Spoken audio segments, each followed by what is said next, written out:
obrigado. Meu Deus, está fácil. Tá ou não está fácil? Muito bom pregar num ambiente onde a glória de Deus está. A gente só precisa não atrapalhar. Porque o diabo é o inimigo que já foi vencido, ele já foi derrotado. O maior inimigo hoje não é o diabo, é a velha natureza. Por isso que Jesus disse: se alguém quiser vir após mim, negue-se a si mesmo, tome a sua cruz e siga-me. Ele nem citou o diabo, ele nem colocou o diabo ali, porque o maior inimigo não é mais o diabo. Então, se eu e você não atrapalharmos, eu te garanto que vai ser uma manhã maravilhosa. Agora imagina se a gente cooperar, vai ser estrondoso o que Deus vai fazer. E Ele vai fazer, já está fazendo. Muito bom, irmãos, amar o que a gente faz. Muito bom, eu estava pensando agora. Eu estou desde quarta-feira em pé num púlpito ministrando. Desde quarta-feira.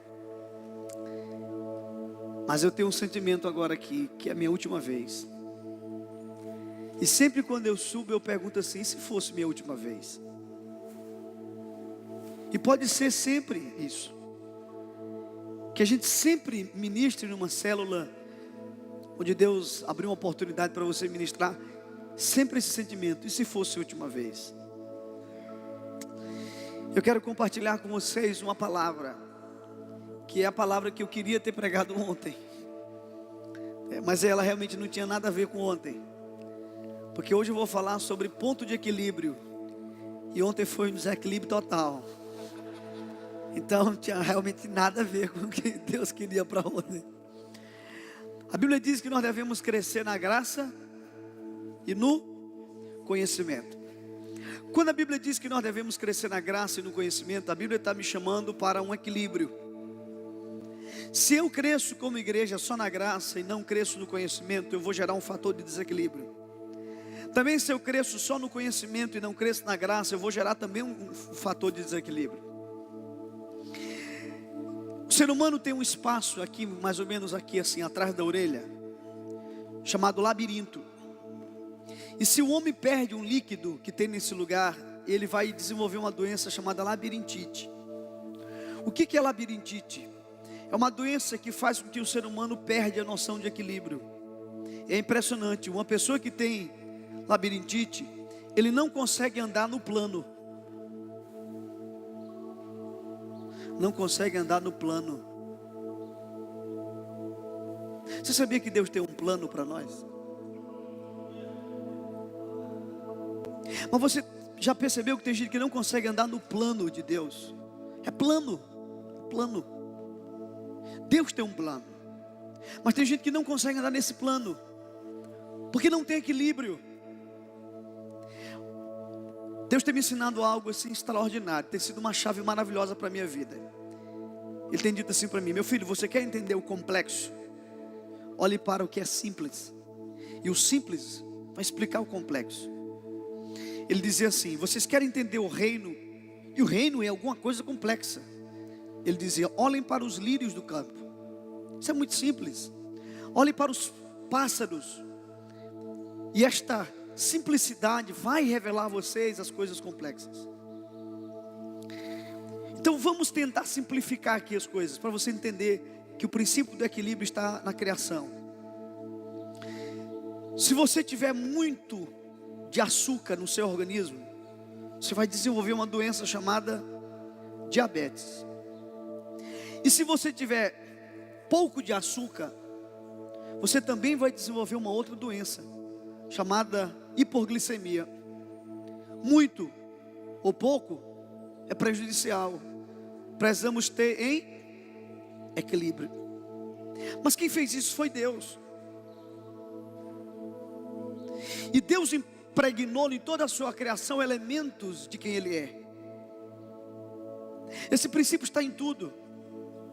Mas eu vou te dizer quando que eu comecei a pensar de maneira profunda nesse assunto, pastor André. Um dia eu estou numa mesa de restaurante, eu, pastor Joaquim, pastor Paulo Mazzoni, Danilo Figueira, pastor André Neves. Estávamos conversando. E eu fico muito atento quando o pastor Joaquim fala alguma coisa. É um poço de sabedoria. Não são poucas as vezes que ele conversando comigo dá vontade de eu dizer assim: pastor, para um pouquinho, deixa eu anotar isso aqui. Faz isso, né? Se você pegar o que o pastor Joaquim fala e você cortar, vira um monte de provérbios, um monte de axiomas. E o pastor Joaquim falou algo que eu disse: meu Deus, quanta profundidade nisso. Ele disse assim, escute por favor. Ele disse: quando um jovem pastor entra no meu gabinete, eu achei isso maravilhoso. Quando um jovem pastor entra no meu gabinete e diz mais ou menos assim: pastor Joaquim, o senhor é uma referência, é um pastor de êxito, e eu sou um garoto que estou começando meu ministério. Pastor, diz para mim qual é o segredo do ministério. Pastor Joaquim disse que a primeira coisa que ele faz é ver quem está perguntando. Escute, quem está perguntando? E se ele percebe que a pessoa que está perguntando é alguém extremamente proativo, ele vai dizer para essa pessoa que o segredo do ministério é a contemplação. Meu filho, o segredo do ministério é contemplação, é orar, meditar, é ouvir. Esse é o segredo do ministério. Então ele prossegue dizendo assim: no entanto, meu filho, se entrar um outro jovem no meu gabinete e disser a mesma coisa: pastor Joaquim, eu percebo que o senhor é um homem de êxito, e eu sou um garoto que estou começando meu ministério, e eu lhe pergunto, pastor Joaquim, qual é o segredo do ministério? Pastor Joaquim disse que a primeira coisa que ele faz é ver quem está perguntando. E se ele percebe que essa pessoa que está perguntando é alguém extremamente contemplativo, ele vai dizer para essa pessoa que o segredo do ministério é a proatividade. Meu filho, você quer saber qual é o segredo do ministério? Acordar cedo, trabalhar, disciplina, diligência. Esse é o segredo do ministério. E todo mundo achou engraçado, mas eu fiquei pensando, e aí eu fiquei imaginando no meu mundo de Bob. Eu fiquei imaginando no meu inacreditável mundo de Bob. Esses dois jovens, pastor Eric, se encontrando na porta do gabinete do pastor. Tudo aqui no meu mundo de Bob. Eu fiquei imaginando esses dois jovens entre uma conversa e outra. Um pergunta para o outro assim: sim, fulano, eu quero fazer uma pergunta. Qual é o segredo do ministério? É óbvio que um vai dizer e defender a ferro e fogo que o segredo do ministério é a contemplação, porque ele acabou de ouvir do pastor Joaquim que é contemplação. Mas aí o outro vai contra-argumentar e dizer: não, senhor, o segredo do ministério não é a contemplação, é a proatividade. E vai um querer convencer o outro, até que de repente um deles pergunta assim: sim, mas quem foi que te ensinou isso? Aí, irmão, a bagunça está feita, e a confusão está grande. Quem está comigo aqui? Não, quem me falou isso foi o pastor Joaquim. Que pastor Joaquim? Joaquim? Pastor Joaquim Neto? Sim, o pastor Joaquim Neto. Não acredito. Porque para mim ele disse que é contemplação. Não, mas para mim ele disse que é proatividade. Meu Deus, ele está dizendo uma coisa para um e uma coisa para outro. A pergunta é: qual é o segredo do ministério?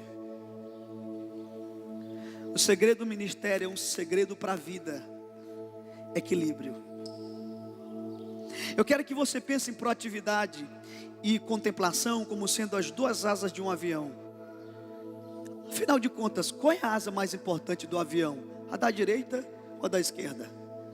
Não queira estar dentro de um avião para você descobrir essas coisas. Equilíbrio. Eu quero falar nessa manhã com vocês. Eu vou pegar muitos exemplos aqui para a gente mostrar como esse fator equilíbrio é importante. E o primeiro exemplo que eu quero dar é o de Marta e Maria. Eu vou fazer você enxergar esse texto hoje de uma maneira diferente. Você já entendeu a crítica que Jesus está fazendo ali? A gente precisa entender a crítica. Ele está criticando uma mulher, que é Marta, que está muito proativa, mas zero de contemplação. E ele vai dizer assim: Marta, Marta, Maria escolheu o que, gente? Completa aí. A melhor? Você concorda comigo que é a melhor? Mas você já observou que Jesus Cristo disse que pode até ser melhor, e é melhor, mas é parte, não é um todo. Não pense você que você vai fazer sua célula crescer orando. É parte. Das partes é melhor, mas não é um todo. Então ele está criticando uma mulher que está muito proativa, mas zero de contemplação. Agora olha que interessante, que fabuloso. Olha aqui, colado com a história de Marta e Maria, qual é a história que vem antes? Não vale colar. Deixa eu ver quem lembra. Marta e Maria, ele está criticando uma mulher que estava extremamente proativa e zero de contemplação. Ele está criticando um fator de desequilíbrio. Isso que ele está criticando no texto. Ele não está criticando Marta porque Marta está trabalhando. Ele está criticando Marta porque ela está só trabalhando. Alguém está me entendendo aqui? Mas aí tem uma história que vem antes, imediatamente anterior, colada, e não é por acaso, é muito proposital e muito intencional da parte de Deus. A história, a parábola do bom samaritano. E você já percebeu qual é a crítica na parábola do bom samaritano?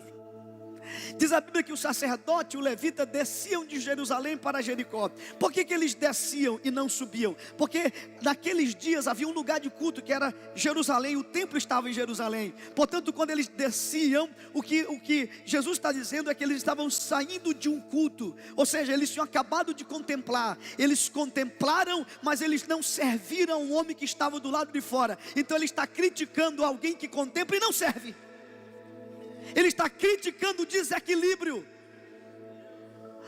Na história de Marta e Maria, ele critica quem está proativa, servindo, mas não contempla. E na história do bom samaritano, ele está criticando quem contempla e não serve. Por isso que Madre Teresa dizia: tão santo quanto os lábios que adoram são as mãos que servem. Então há um fator de equilíbrio aqui maravilhoso. Eu vou te dar um outro exemplo aqui, que é um exemplo de Davi. Mas antes de chegar no ponto que eu quero chegar, eu sinto de conversar com vocês algumas coisas sobre Davi. Primeiro, como Davi chegou? Eu tenho perguntado muito ao texto. Júnior Otimídio me dizendo que foi uma chave que Deus deu para ele esses dias, perguntar ao texto: como que Deus levou Davi ao propósito dele? Tá, Deus é soberano, amém? Então, se Deus é soberano, Deus poderia muito bem ter pego Davi, ter levado Davi até o palácio e ter dito assim para Saul: Saul, pronto, acabou teu tempo, e é esse rapaz aqui que vai ser rei, ponto final, e está decidido porque eu sou soberano. Mas eu preciso entender que um Deus soberano tem uma pedagogia, ele tem uma maneira de agir. E quando eu entendo como esse Deus age, facilita o processo. Sabe como é que Deus levou Davi para o seu propósito? Meu Deus, isso é extraordinário. Colocando um gigante diante dele. Agora você sabe o que é um gigante? Vou dizer o que é um gigante. Um gigante é um desafio maior do que você.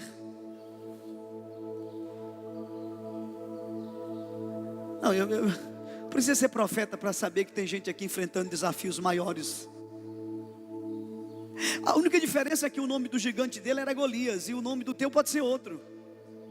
Mas eu não conheço nada melhor para desenvolver o potencial humano do que um desafio maior do que um homem. Porque quando você tem um desafio maior do que você é obrigado a cair nos pés do Senhor e dizer assim: tu vem contra mim com pau e com pedra, mas eu não, eu vou contra ti no nome do Senhor dos exércitos. Pois sabe, meu querido, que são esses desafios que nos fazem crescer. Não me diz o tamanho do teu desafio, eu vou te dizer o tamanho do teu propósito. Não meça um homem pelo seu tamanho, meça um homem pelo tamanho do seu oponente. Você não pode medir Davi por sua estatura, você tem que medir Davi pelo tamanho do seu desafio.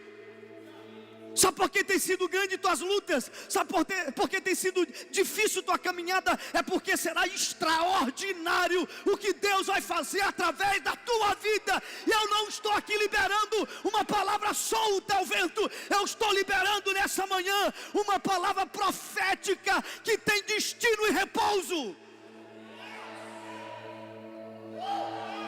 Eu já posso ouvir o barulho de gigantes caindo nessa manhã. Meu Deus, que coisa linda. Põe um desafio maior do que você na tua frente, e você vai ver o quanto o teu potencial vai vir, vai aflorar. Irmãos, quando a gente está conectado com Deus, Deus fala com a gente até, por exemplo, no Kung Fu Panda. Tem um irmão lá da igreja que eu preguei essa mensagem, e ele chegou para mim chorando e disse: pastor, Deus falou comigo. Eu disse: como? Deus falou comigo através do Kung Fu Panda. Eu disse: rapaz, é demais. Quando a gente está ligado com Deus, até o Kung Fu Panda diz em nome de Jesus. Assim diz o Senhor. E me deu vontade de eu assistir o Kung Fu Panda, mas pelo que ele me falou, eu não sei se eu vou estar aqui sendo preciso, mas ele disse que tem um dos personagens que ele não quer ser mestre, ele quer ser só aluno. Ele não quer desenvolver, ele quer ficar ali naquele... Será que tem alguma semelhança com os irmãos de igreja? Não, eu não quero liderar, eu só quero ficar aqui. Mas o mestre, há um momento no filme que o mestre diz assim, eu anotei essa frase, eu achei maravilhoso.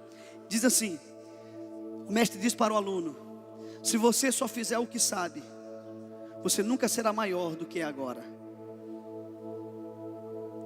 Se você só fizer o que sabe, você nunca será maior do que é agora.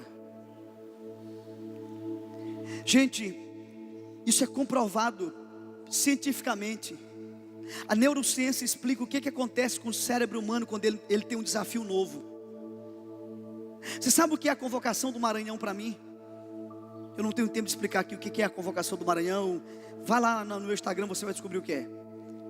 O que é a convocação do Maranhão para mim? É um desafio maior do que eu. É um desafio que me obriga a orar. Eu sou obrigado a cair aos pés do Senhor, porque é maior do que eu. Mas é impressionante como isso desenvolve a gente. Agora, sabe qual é o nosso problema? É que a gente foge disso. A gente não quer depender de Deus. A gente quer depender da nossa força, nosso controle. Só que Deus não nos chamou para andarmos em segurança. Deus nos chamou para andarmos em independência. Quando Jesus chama Pedro e Pedro está naquele barco, eu te pergunto, Pedro estava mais seguro no barco ou no mar? No barco. Era um lugar de segurança. Mas andando era um lugar de dependência de Deus. Para você vir depender de Deus, você tem que sair do teu lugar de segurança.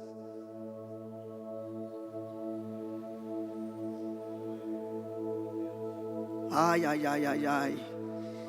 Eu vejo fumaça saindo de vossas cabeças.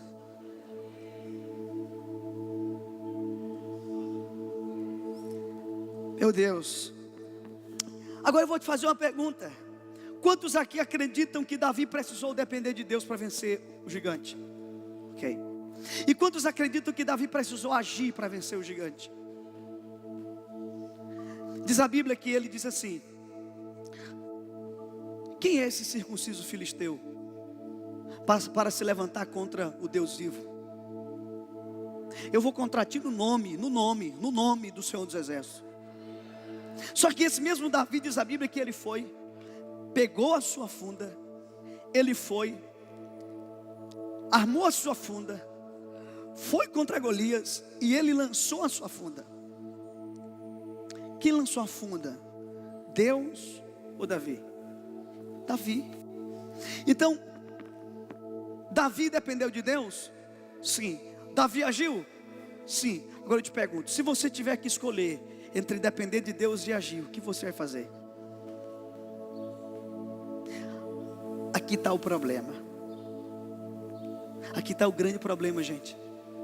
É que na cabeça de muita gente isso é uma escolha. Mas isso não é uma escolha. Isso é um casamento. Sabe o que dizia?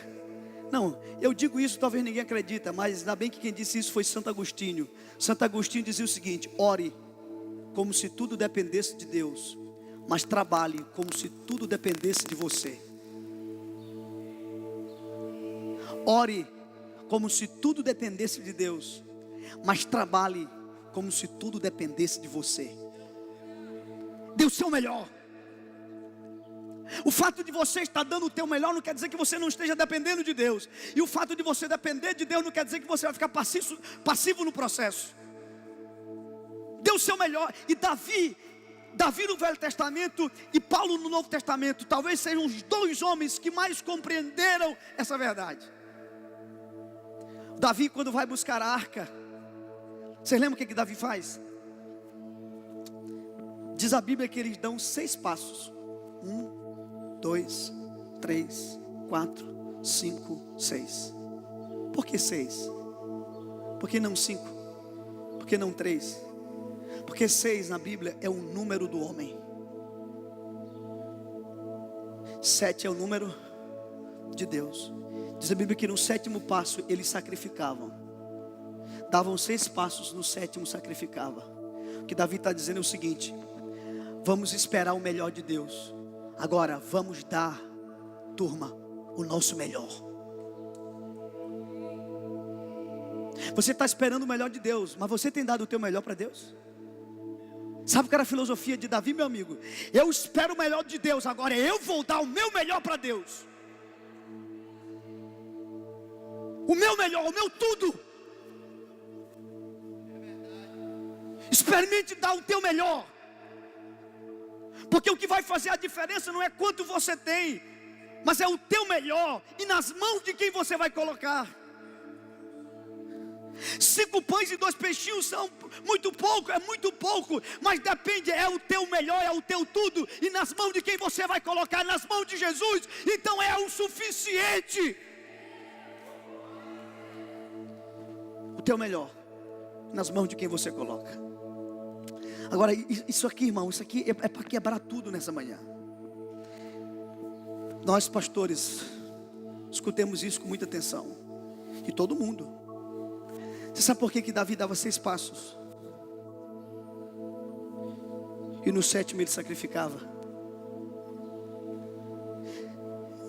Sacrificar significa buscar a Deus, presença de Deus.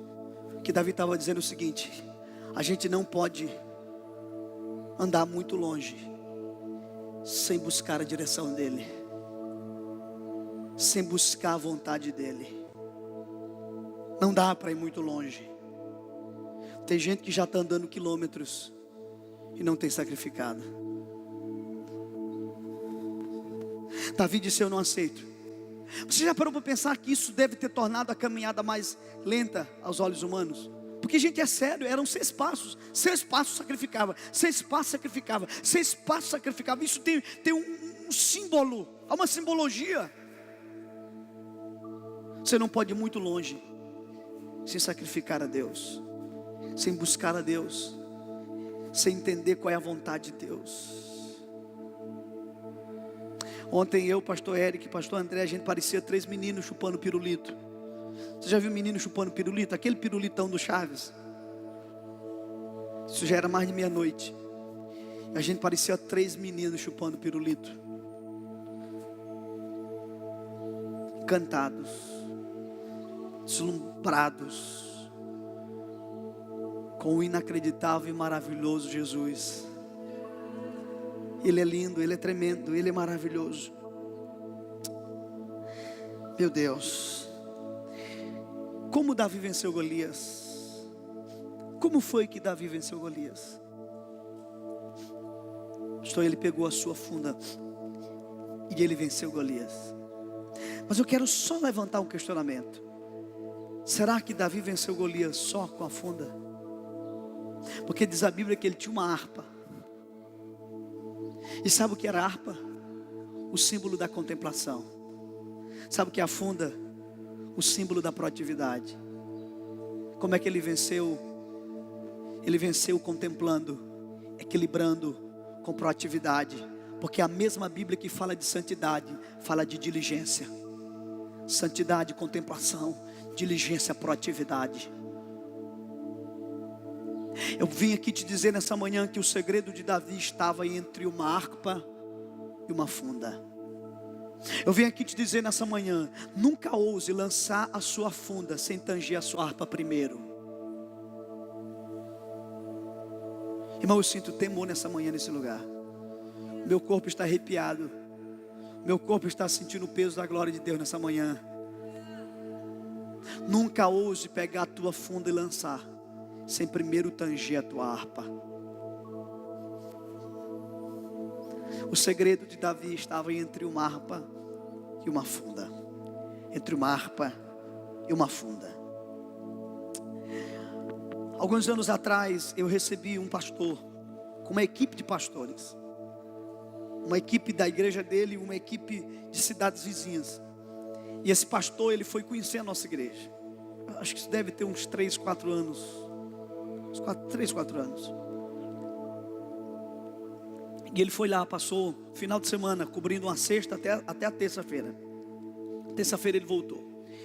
E ele disse que no domingo, em crise, porque ele queria chegar lá em Pinheiro e queria ver um modelo, uma estratégia. Pastor, qual é a estratégia de vocês? Qual é o método de vocês? E nós somos uma igreja em célula, a gente tem a nossa estratégia. Só que a gente põe ela no seu lugar. E o grande problema do homem é que o homem é idólatra. Nós somos idólatras. Se uma pessoa for curada aqui nessa cidade, um paralítico de nascença andou. Você sabe que a primeira coisa que ele vai perguntar? Quem orou? Quem orou por ele? Porque a gente quer dar glória para um homem. Deus deu a Israel uma serpente. Foi Deus que deu. Porque ele deu, não sei, mas ele deu. E diz a Bíblia que da visão daquela serpente o povo era curado. Mas o mesmo Deus que deu, lá na frente mandou destruir. Porque o povo transformou uma estratégia na fonte.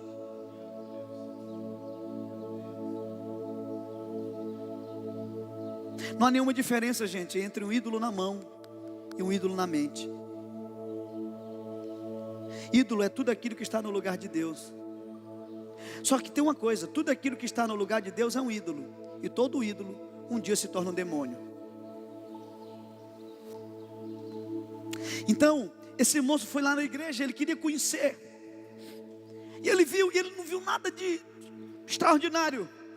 Célula, escola de líderes, culto. Foi isso que ele viu. E ele disse, meu Deus, mas se tem algum segredo aqui, por que esse pessoal cresceram e cresceram de uma maneira consistente? Fala para mim. E Deus disse assim para ele, olha para o teu lado direito. Ele olhou. E ele viu uma pessoa que estava adorando, que as lágrimas grossas e quentes desciam pelo rosto, desciam pelo pescoço. E ele viu aquilo. E naquela hora o universo parou. Ele não conseguia mais ouvir o louvor, ele não conseguia mais ouvir nada. Ele só via a lágrima daquela pessoa. E Deus disse, agora olhe para o lado esquerdo. E ele olhou. Havia uma pessoa com o braço levantado e suor descia e pingava pelo cotovelo. E ele viu lágrimas e suor. Lágrimas e suor. E o Espírito Santo disse, sabe o que é o segredo dessa comunidade? Eles estão entre lágrimas e suor. Você sabe o que é lágrima? É um líquido produzido pela contemplação, pela sensibilidade, pelo sentimento. Você sabe o que é o suor? É um líquido produzido pelo esforço, pela proatividade.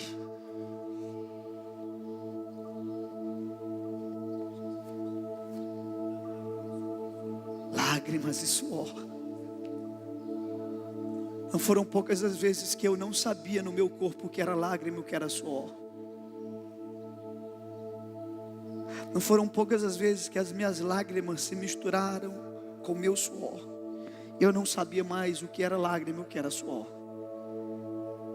Lágrimas e suor. Lágrimas e suor. Lágrimas e suor. Até porque o nosso Salvador derramou lágrimas, suor e sangue.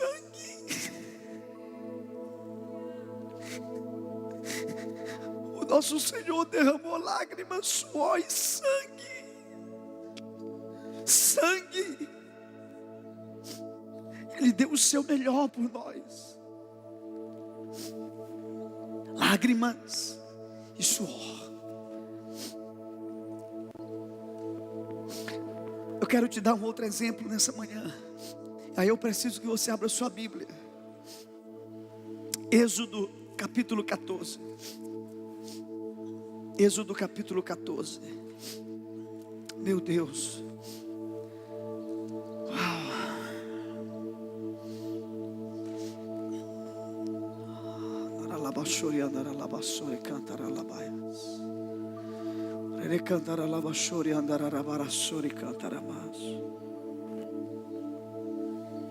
Deus me livre de subir num púlpito sem a presença dEle. Meu Deus. Meu Deus, que presença de Deus, irmãos.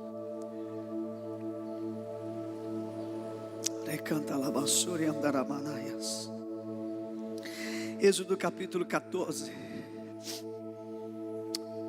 Esse texto me impressiona muito. Versículo 21 diz assim: então Moisés estendeu a mão sobre o mar, e o Senhor, por um forte vento oriental que soprou toda aquela noite, fez retirar-se o mar, que se tornou terra seca, e as águas foram divididas. Vou repetir. Então Moisés estendeu a mão. Quem estendeu a mão, gente? E o Senhor, por um forte vento oriental que soprou toda aquela noite, fez retirar-se o mar. Quem retirou o mar? Quem tocou no mar? Quem abriu o mar? Responda, quem abriu o mar? Quem tocou? Quem tocou? E quem abriu?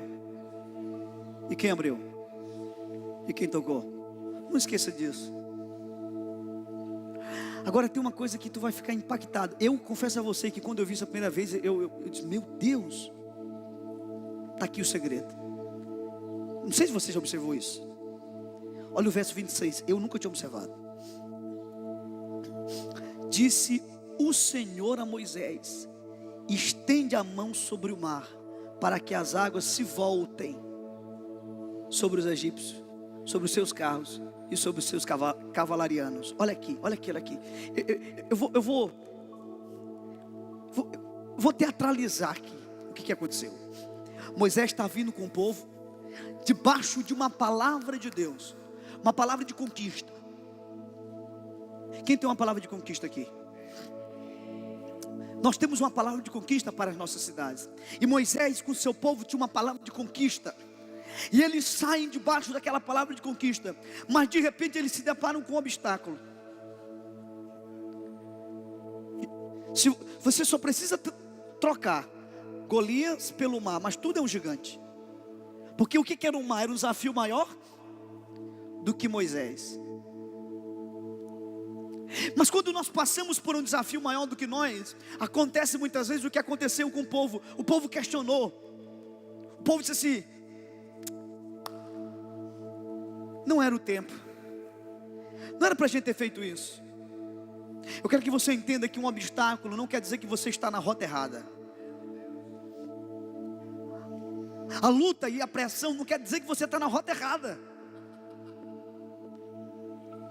Então ele está ali. E a minha pergunta é, pastor André, por que Deus não abriu o mar e Moisés passou? Por que Deus pergunta para ele assim: Moisés, o que tu tens na mão? E ele diz: uma vara. Então Deus disse: então toca nesse mar. Por que um Deus soberano não abriu o mar? Por que um Deus soberano precisou que um homem mortal tocasse no mar? E diz a Bíblia que ele tocou e o mar se abriu, e ele passa com o seu povo a pés enxutos. E quando ele está do lado de lá, o texto diz que Deus diz assim: Moisés, volta. Volta por quê? Porque o mar estava aberto, e se aberto continuasse, o exército de Faraó passaria por lá. E Deus lá no céu, soberano e poderoso, disse assim: eu quero fechar o mar, mas eu preciso que você toque nele. Que coisa louca é essa?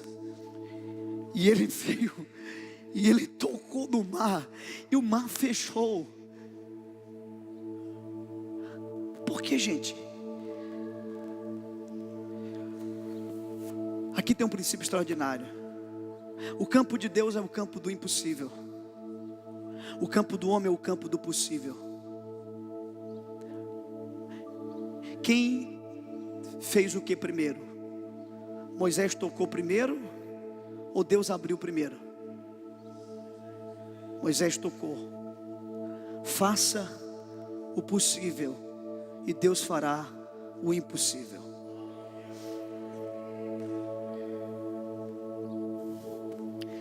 Faça o possível e você vai ver Deus fazendo o impossível na sua vida e através da tua vida. Se você está crendo, te expressa diante dele, sinaliza para os céus nessa manhã, recebendo essa palavra sobre a tua vida, sobre o teu ministério. Faça o possível, Deus vai fazer o impossível.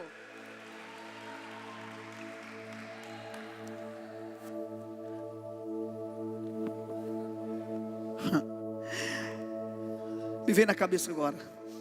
Eu sou encantado por esse texto. Ezequiel 37. Deus soberano pergunta a um homem mortal: poderão acaso reviver estes ossos? O que um Deus soberano quer perguntando para homens mortais? Por que um Deus soberano pergunta a homens mortais? Eu vou te dizer por quê. Meu Deus, isso é forte.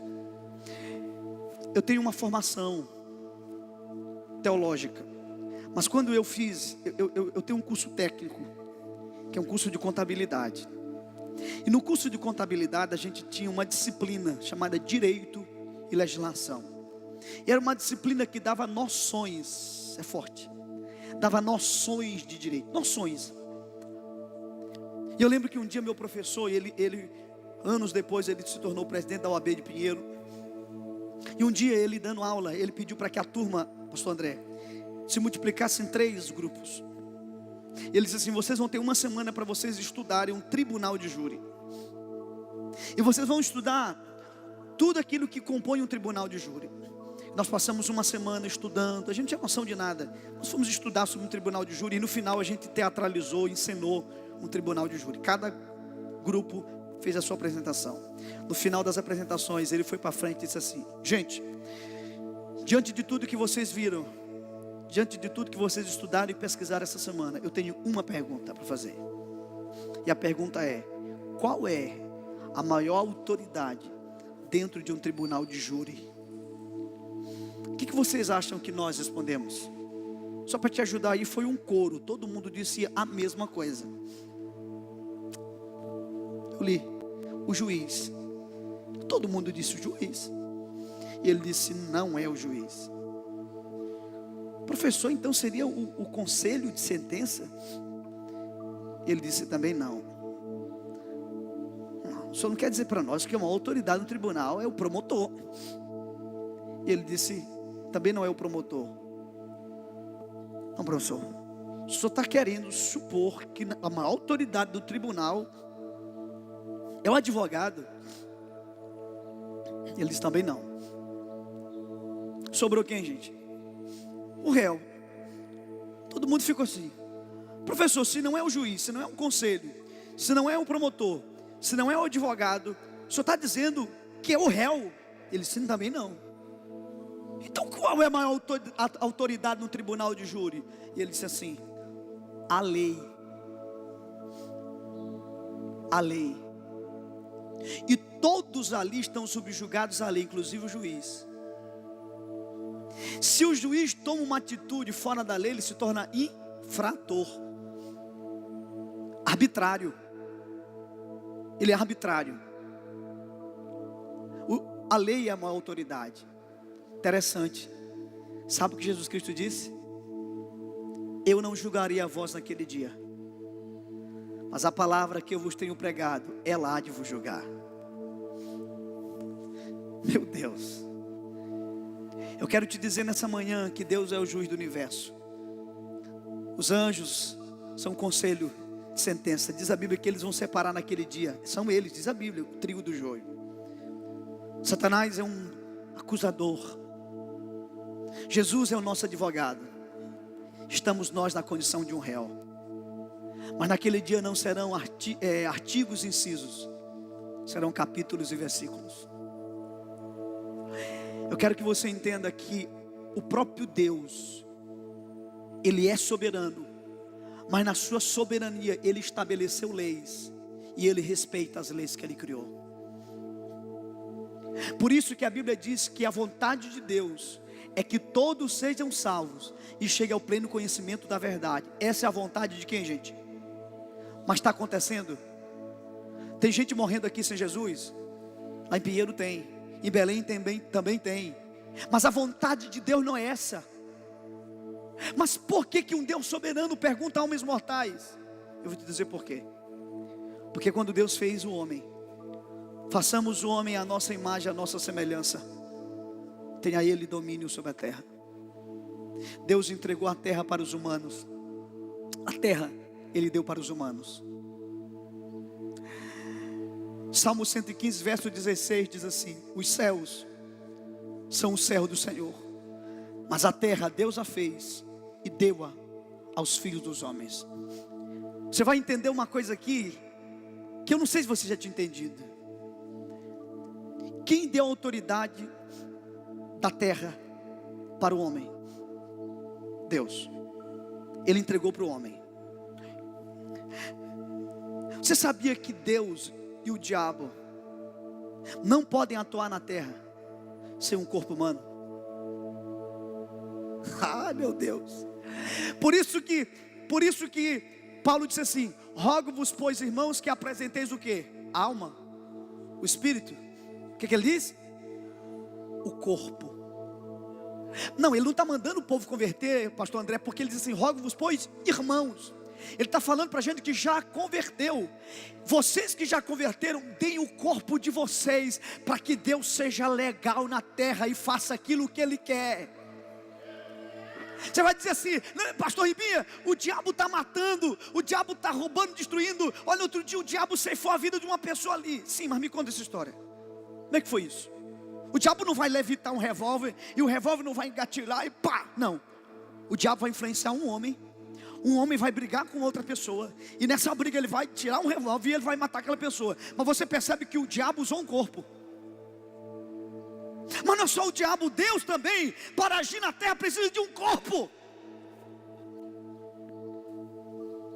O Deus soberano perguntando a homens mortais por conta de uma lei que Ele criou. Aí você vai entender aqui talvez a revelação. Você vai entender por que Deus virou humano. Você sabia que Deus virou humano? Você sabia que Deus mudou para sempre? Pastor, mas a Bíblia diz que Deus não muda. Entende o que? Quando diz que Deus não muda, está falando o seu caráter. Mas Deus na sua essência mudou. Pastor, que heresia é essa? Heresia? Na Trindade, amigo, tem um humano agora. Existe um humano na Trindade. Ele mudou por amor para sempre. E sabe por que Ele fez isso? Eu vou te mostrar agora. Deus deu a terra para quem? Quem deu a autoridade da terra para o diabo? Quem deu, gente? Um homem. E quem poderia tomar autoridade? Um homem. Uma vez uma pessoa muito inteligente, perguntou assim para mim: pastor Ribinha, Deus é todo poderoso? Eu disse: é. O diabo é 100% mau? Eu disse: é. E ela disse assim: então por que Deus não mata o diabo? Eu olhei para ela e disse assim: minha filha, que ideia maravilhosa. Você já deu essa ideia para Deus?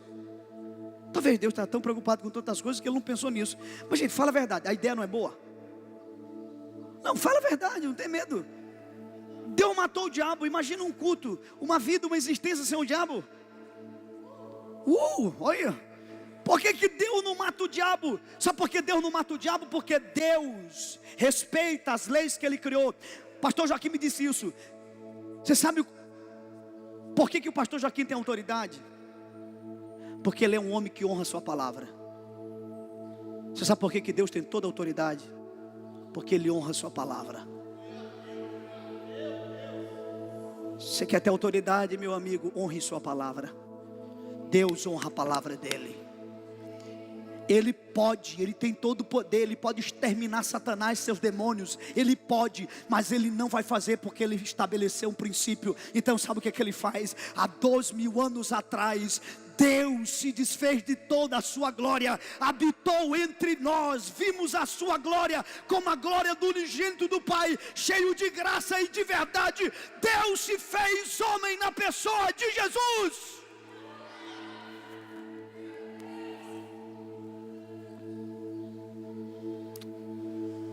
Meu Deus,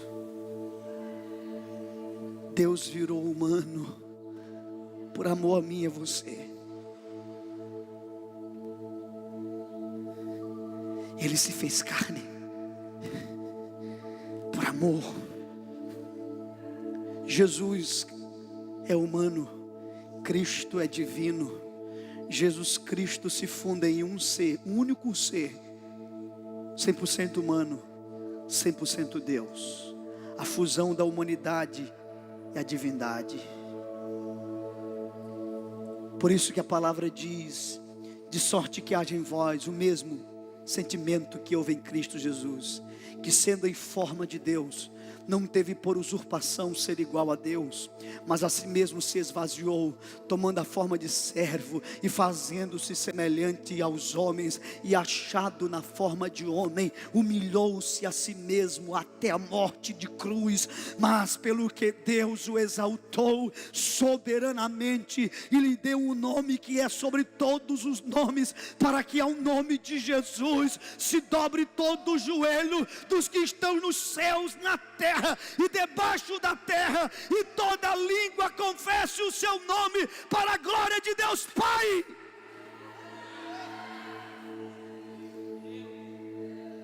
Aleluia.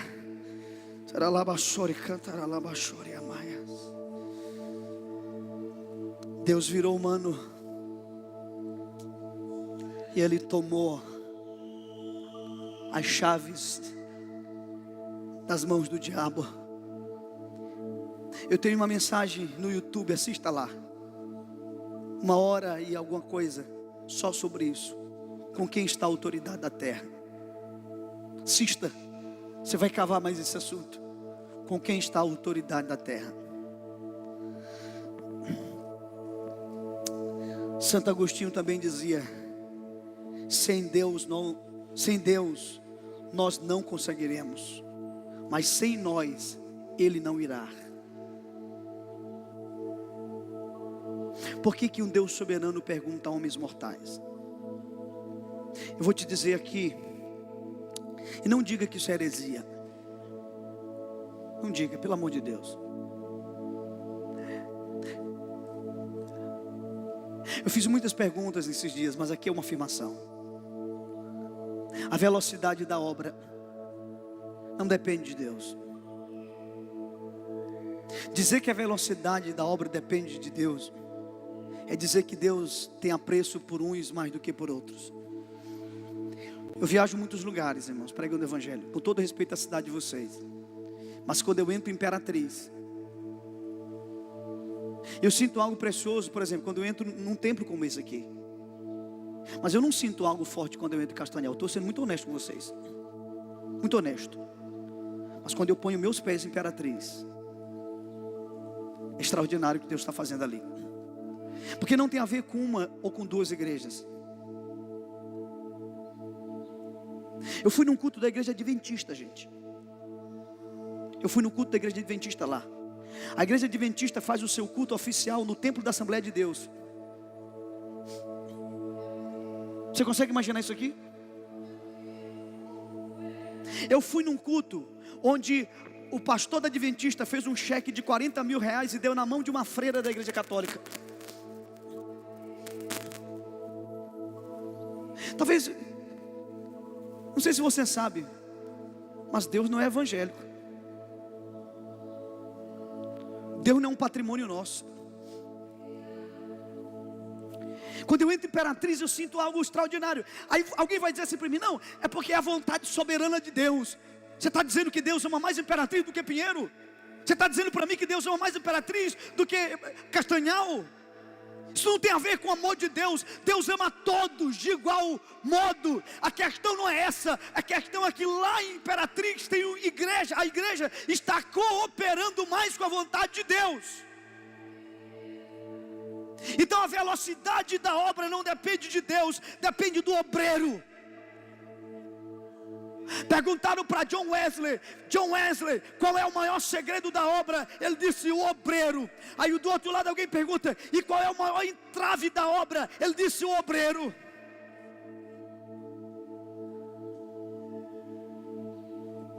Finaliza essa manhã. Eu queria já o louvor aqui à frente. Vocês já ouviram falar de uma mulher chamada Ariadna? Alguém já ouviu falar de Ariadna? Ariadna é uma missionária, viaja o mundo, e ela contou essa história na IBA. E a maneira como ela conta deu a entender que ela conhece o personagem dessa história. Por favor, essa história sintetiza tudo que eu preguei até aqui agora.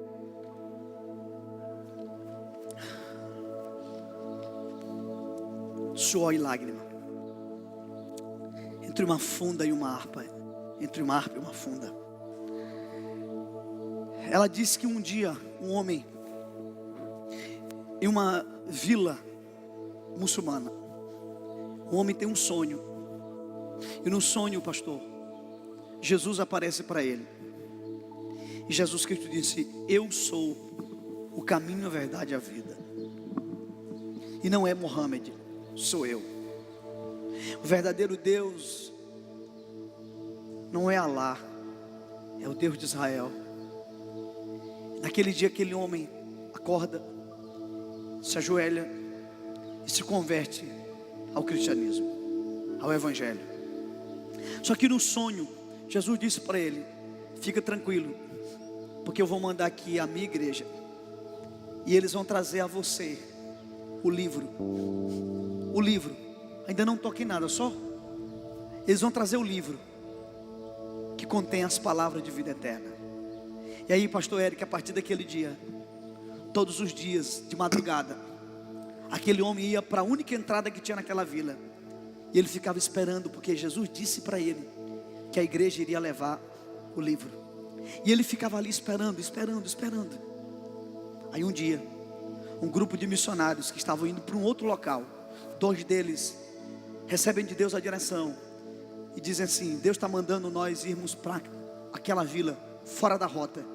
E eles disseram: não, ali é muito perigoso. Não, mas Deus está falando: não, se vocês forem, vocês vão por conta e a gente não se responsabiliza. Nós vamos, Deus está mandando.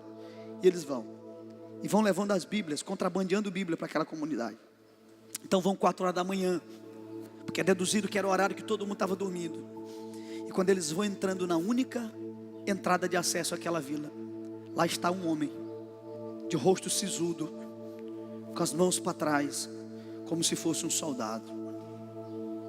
E quando eles se deparam com aquele homem, não tinha mais como voltar. O homem faz assim, e eles param. Espírito de oração começa a pedir a Deus livramento. E aquele homem se aproxima e diz assim: quem são vocês? Eles ficam em silêncio. Porventura vocês são daqueles que trouxeram o livro? E a princípio eles pensaram assim: vamos mentir, vamos dizer que a gente não trouxe nada. Mas aí um deles disse: já estamos aqui, trouxemos. E ele disse: eu quero ver esse livro. Os 2 missionários, achando que aquele homem era um soldado muçulmano, e ele disse: eu quero ver o livro. E quando deram a Bíblia na mão dele, ele folheou a Bíblia. A primeira Bíblia que chegava naquela comunidade, na língua deles, no idioma deles. Ele começou a chorar e dizer: louvado seja Jesus. E os 2 missionários ficaram espantados, disseram: o quê? Você não falou Mohammed, você falou Jesus? Sim, Jesus. Como assim Jesus? Amigo, Jesus chegou aqui e Ele falou comigo em sonhos. Ele se revelou para mim em sonhos.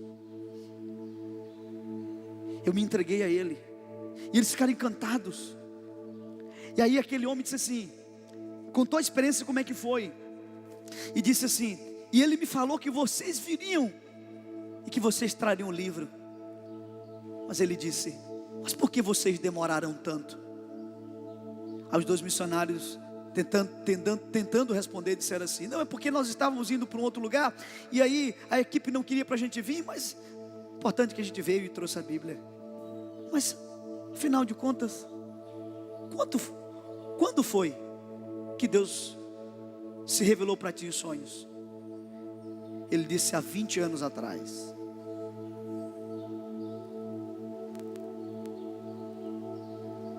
Há 20 anos atrás. Por isso não diga que isso é uma heresia.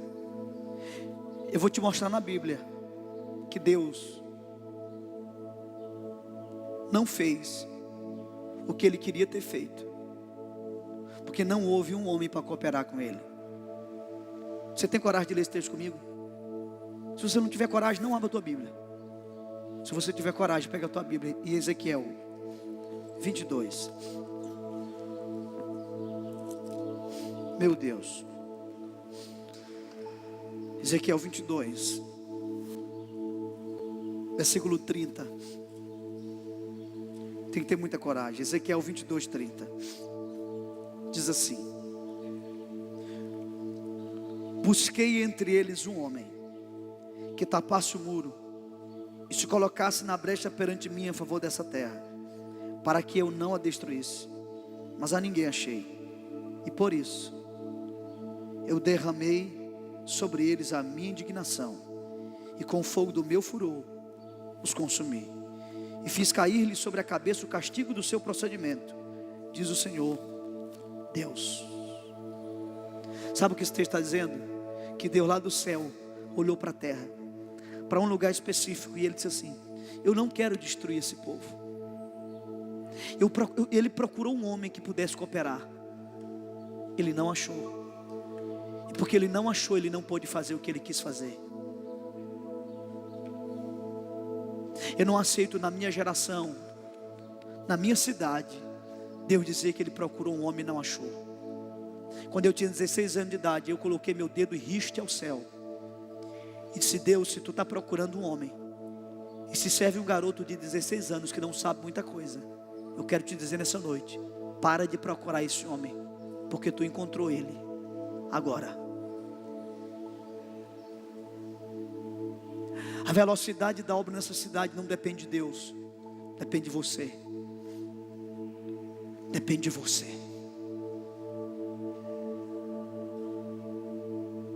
Fique em pé nessa manhã.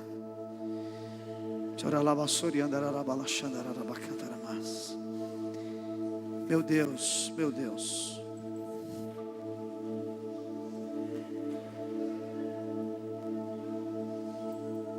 Aleluia. Oh Senhor.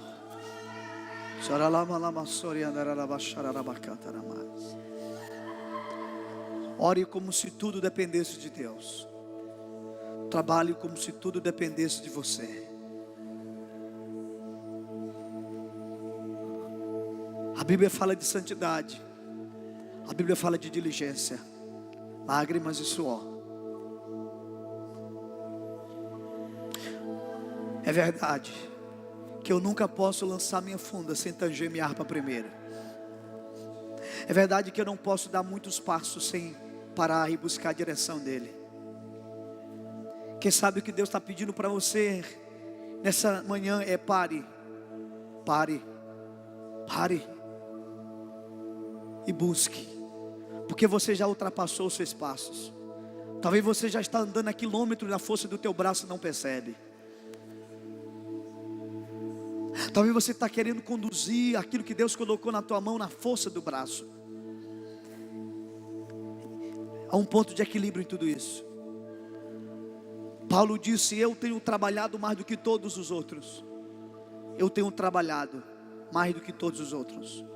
Parece até presunção, mas ele está falando deles. Eu tenho trabalhado mais do que todos os outros.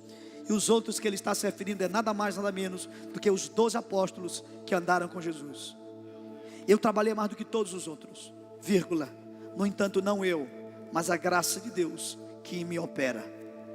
A graça que opera em mim não me exime de trabalhar, de dar o meu melhor. E dar o meu melhor. Meu Deus, eu quero. Ai, Deus. Ai, Pai, meu Deus. Meu Deus. Meu Deus. Faça qualquer coisa que Deus mandar você fazer agora. Se Deus mandar você se deitar, se deite. Se Deus mandar você sair correndo, corra. Se Deus mandar você vir para o altar, venha. Se Deus mandar você não dizer nada, não diga nada. Se Deus mandar você chorar, só chore. Não faça nada que Ele não te mandar fazer agora.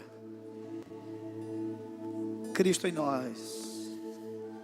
Cristo em nós. Nessa manhã nenhum humano vai tocar em você.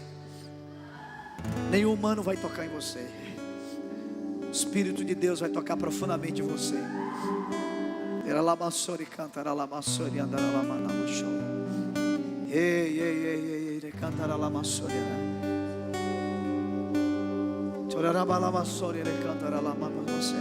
Meu Deus, age, Senhor, nesse lugar. Meu Deus, eu sinto Deus agindo de maneira profunda aqui nesse lugar. Deus está agindo de maneira profunda nesse lugar. Deus está penetrando no mais profundo do nosso ser nessa manhã.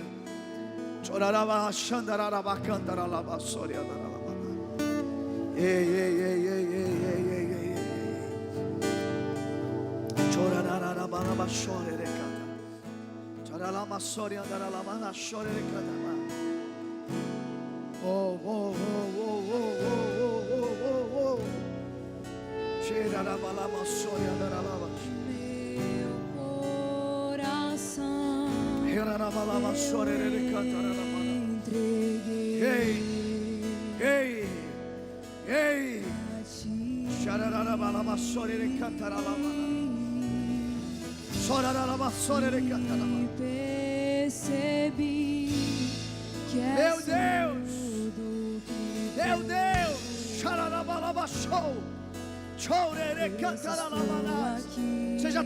seja tocado pela glória de Deus nessa manhã. Ei, tenho algo a te dizer. Espírito Santo, Você precisa saber o que diz o coração.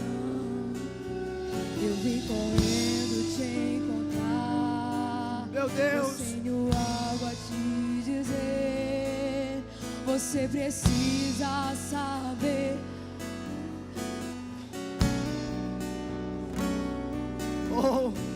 escute o coração dele. Escute o coração dele nessa manhã. Escute o coração dele nessa manhã. Escute o coração de Jesus nessa manhã. Ei, homens e mulheres apaixonados pelo Cordeiro, apaixonados por Jesus, apaixonados, apaixonados, apaixonados. Ei, ei, ei. Ei, ei, ei, ei. Oh, Espírito Santo, Espírito Santo, meu Deus. Chorarabalabaxou, rererere cantarabalaxou, rererere cantarabalax. Ei, ei. Chorarabalabaxou, rerere cantarabalax, chorerere cantarabalax.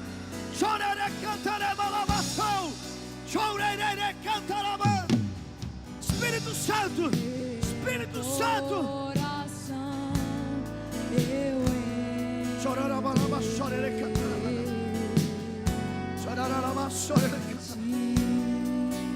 Oh, meu Deus, meu Deus, enche esse lugar, enche esse lugar, enche esse lugar, enche as nossas vidas. Meu Deus, meu Deus. Oh! Eu vim correndo te encontrar. Você veio algo a te dizer. Você precisa saber o que diz meu coração. Escute o coração dele. Oh, meu Deus. Tenho algo a te dizer. Você precisa saber o que diz meu coração. Meu Deus, aleluia. Vou te encontrar. Você tem algo a te dizer. Você precisa saber. Ei, ei, ei. Oh, meu Deus.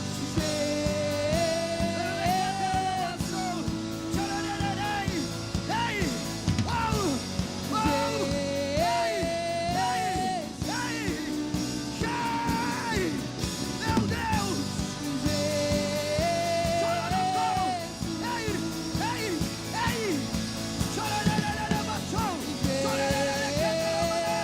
Enche esse lugar. Fome, fome, sede. Fome, sede. Ei, ei, ei, ei, ei, ei.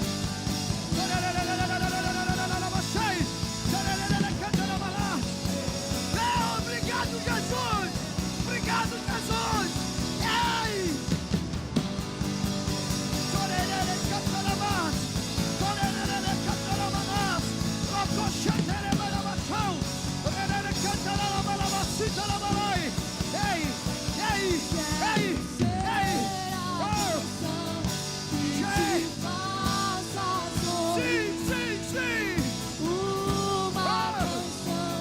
Seja cheio, seja cheia, seja incendiado.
Presença nesse lugar.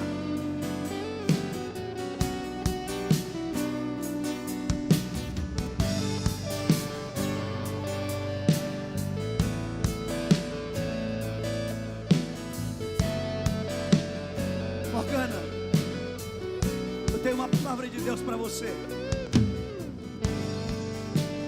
Deus manda eu te dizer, Pastor André, Morgana é um símbolo. Ela é um símbolo do que Deus vai fazer com essa casa. Em pouco tempo Coisas extraordinárias acontecerão nesse lugar. Um crescimento exponencial, uma multiplicação extraordinária, uma paixão como nunca antes. Os discípulos que vão se chegar a essa casa vão crescer em meses o que nós crescemos em anos. Os discípulos que estão se chegando a esta casa vão crescer em meses o que eu cresci em anos. O que eu cresci em anos, discípulos dessa casa vão crescer em meses. Meses.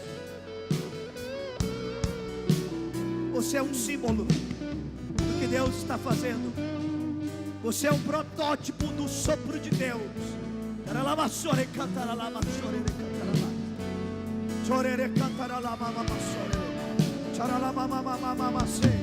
Ei, ei, ei.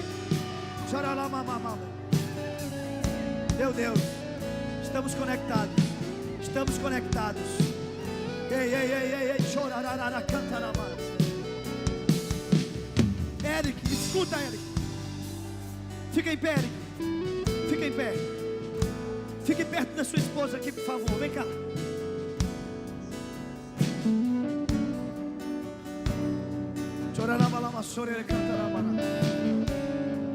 Deus mandou te dizer algo. A igreja que eu, pastor Ribinha, mais admiro é a IBA Batista do Angelim.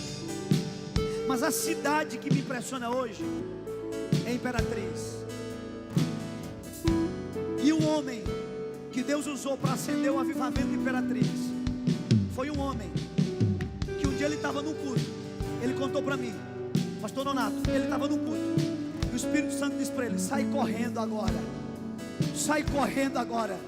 Faz aviãozinho. Ele disse: Senhor, mas se eu fizer aviãozinho aqui, o que vão pensar? E Deus disse para ele: se você não me obedece, quando eu mando você fazer aviãozinho, e quando eu te mandar fazer outras coisas.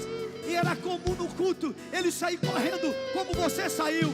Meu amigo, te prepara, porque você está num trilho para o avivamento em Belém. Deus está treinando vocês. Tem que ter coragem para se expor ridículo para os outros.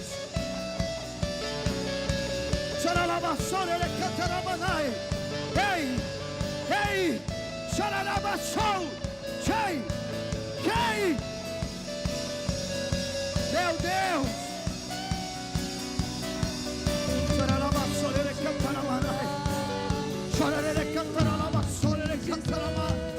Espírito de Deus.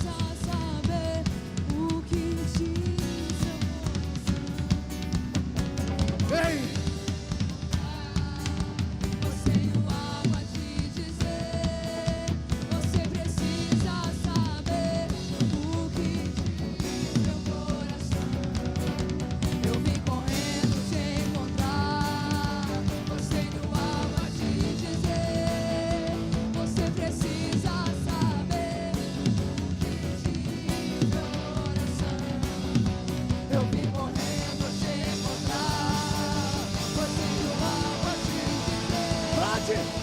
Bate o nome dele, o nome dele.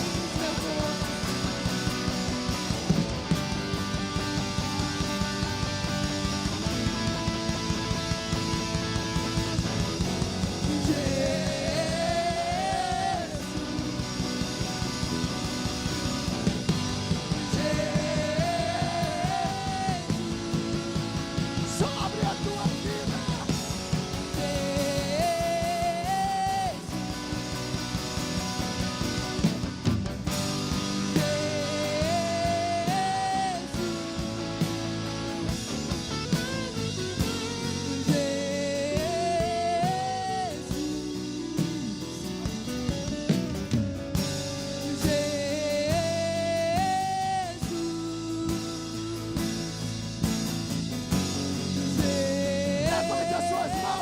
Levante as suas mãos, levante a sua adoração e clame por ele, clame por ele, clame por ele, por ele, por ele, por ele.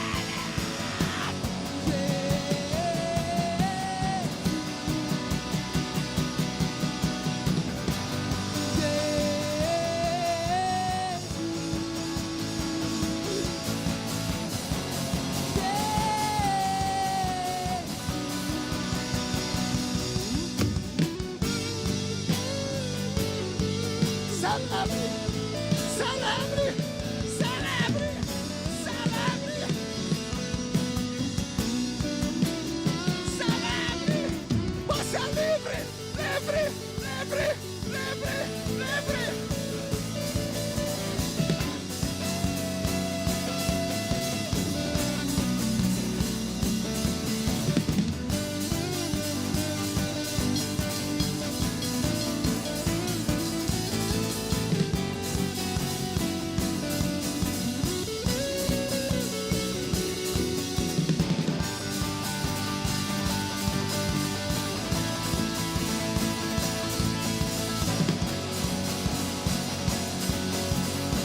Vamos lá, vamos lá, vamos lá, vamos lá.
Eu prefiro ser o Davi de cueca do que um amical estéreo.